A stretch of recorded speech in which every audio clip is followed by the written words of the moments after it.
내가 문을 닫을까는 건 정치 비판이 아니다. 이 나라 최고 거짓말쟁이 무리에 대한 혐오다. 사기 탄핵이 벌어지기 전까지 정치 뉴스를 읽고 보는 것만큼 한심한 게 없는 줄 알고 살았다. 박근혜 대통령을 포함한 그 어떤 정치인에 대해서도 관심 없었다.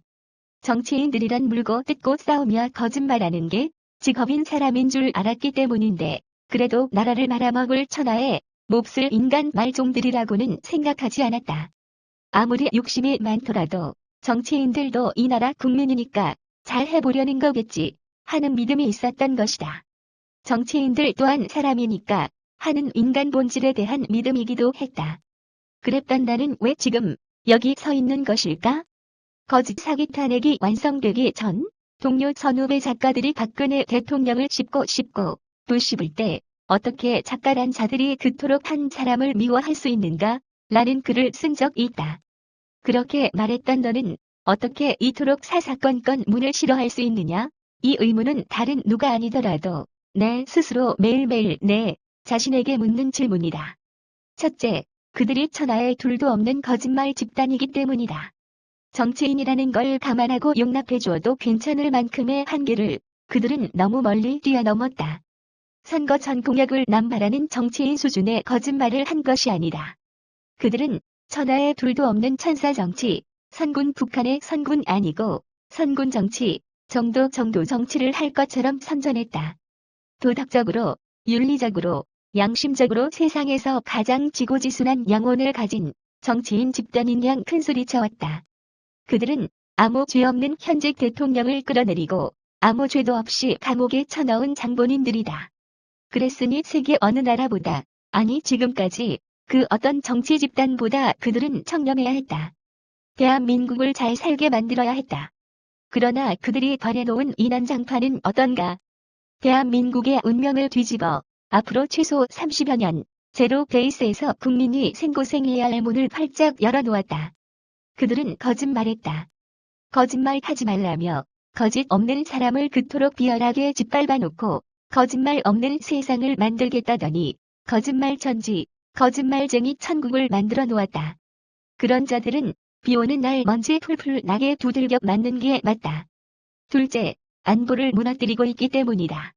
평화라고 생각하는 사람들은 동의하지 않겠지만 나는 도둑과 강도와 악당과 정적과의 아무런 담보 없는 화해를 믿지 않는다.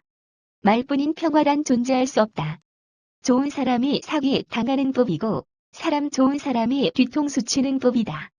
나는 전쟁을 겪은 세대는 아니지만 다행인지 불행인지 반공교육을 철저히 받은 세대여서 그 어떤 달콤한 말로 꼬셔도 사회주의나 공산주의는 체질적으로 싫다. 나는 그게 누구일지라도 내게 뭘 하라고 지시하거나 가르치려 드는 게 싫다. 그래도 개인과 개인의 관계에서는 웃으며 이해하고 넘어갈 수 있고 참을 수도 있지만 간섭과 제재의 장본인이 사회와 국가라면 상상도 하고 싶지 않다. 그런데 지금 저들 공유경제니 뭐니 하며 공산화로 직진 질주 중이다. 그런 정치 집단은 비 오는 날 먼지 풀풀 나게 두들겨 패주는 게 맞다. 그렇지 않으면 내가 가진 자유를 빼앗기기 때문이다. 빼앗긴 다음 아무리 울고불고 해봐야 자유는 돌아오지 않는다.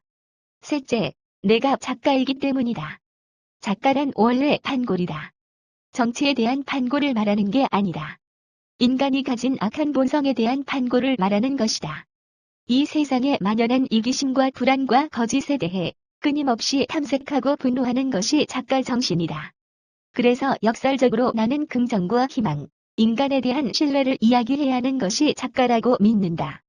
그래서 비판을 위한 비판, 분노를 위한 분노를 통해 사회 혼란을 조장하는 것이 아니라 진실을 죽이는 거짓에 대해, 대의 없는 사리사욕에 대해, 공정이 없는 평등에 대해, 말뿐인 평화에 대해 분노하고 비판해야 하는 것이다. 그런데 지금 한국 문단, 한국 작가들, 저거짓 집단에 대해 반대하고 비판하는 작가란 눈을 씻고 찾아봐도 없다.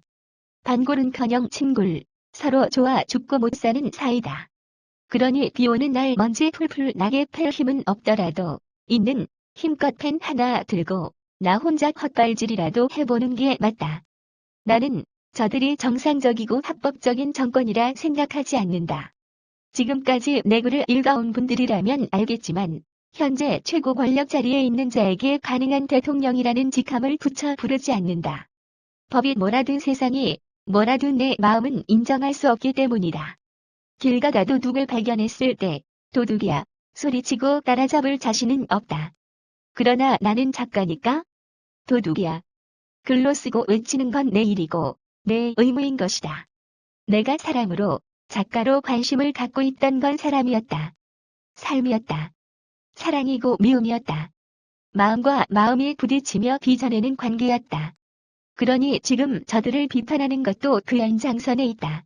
어쩌면 사람이 이렇게까지 악랄하고 비열할 수도 있구나. 너무 충격받은 것일지도 모르겠다. 대체 인간이 뱉어낼 수 있는 거짓의 끝은 어디란 말인가. 인간에 대한 배신감에 너무 깊이 상처 입은 탓일지도. 작가란 현재 심장에 깊이 박혀 가장 고통스럽게 하는 가시에 대해서만 말하는 존재이다. 나는 지금의 불법, 야바위, 마피아, 거짓 사기 정권이 무너지면 다시 예전으로 돌아갈 거다. 포스트 코리아가 시작되면 정치기사는 스킵할 거란 말이다. 온통 왜곡된 문학을 바로 잡는 데만 관심 가질 것이고 다시 사람에 대해서 마음과 마음의 거리에 대해서 마음의 부딪힘으로 빚어지는 관계와 그로 인해 약이 되는 삶의 다양한 모습에 집중하는 본래의 소설가로 돌아갈 것이다. 그런 세상을 다시 돌려받기 위해서 저들이 무너질 때까지 매일매일 도망가고 싶은 마음 누르고 누르며 펜 한 자루 들고 아니 자판 두드리며 패고 또 패고 까고 또 갈 것이다. 그것이 내 선배 세대, 부모 세대에 대한 보답, 내 후배 세대에 대한 책임, 무엇보다 내 삶에 대한 의무이기 때문이다.